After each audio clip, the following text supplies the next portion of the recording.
ஆனா பிறந்தா எல்லாரும் பொண்ண அன்பாக எண்ண வேணும். வீணா திரிஞ்சா ஆனந்தம் இல்ல வேறென்ன சொல்ல வேணும். வாழ்க்கைய ரசிக்கணும்னா பஜ்ஜி கொடி வாசனப்பட வேணும். வாலிபம் இனிக்கணும்னா பொண்ண கொஞ்சம் ஆசையில் தொட வேணும்.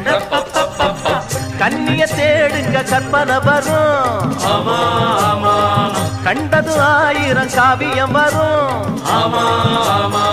கண்ணிய தேடுங்க கற்பனை வரும். கண்டது 1000 காவியம் வரும். காதல் இல்லாம